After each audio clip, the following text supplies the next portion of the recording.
اپنی زندگی صبر کے ساتھ گزارنا، زندگی میں کبھی بے صبرے نہ ہونا، حوصلہ نہ چھوڑ جانا۔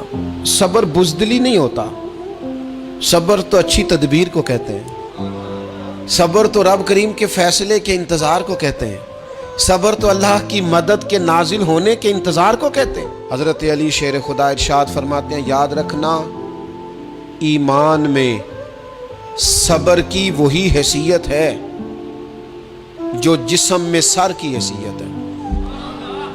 اگر ابھی تک پھر بھی آپ سمجھ رہے ہیں نا آپ کی مرضی کے مطابق آپ پر دروازے نہیں کھل رہے، پھر آپ صبر کریں، جو میرا رب چاہتا ہو اس پہ راضی رہ کے دیکھیں، پھر ذرا راضی رہ کے دیکھیں، پھر دیکھیں کہ مالک کا فیصلہ کیا ہے۔ وہ آپ کے حق میں کوئی رحمت والا فیصلہ ہی فرمائے گا، پھر ذرا انتظار کر کے دیکھیں، پھر ذرا صبر کر کے دیکھیں۔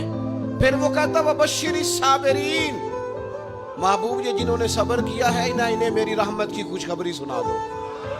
پھر وہ کہتا ہے باقیوں کے پاس مال ہوگا، دولت ہوگی، اقتدار ہوگا، بڑا کچھ ہوگا، ان اللہ مع الصابرین، صبر کرنے والوں کے ساتھ رب کریم ہوگا۔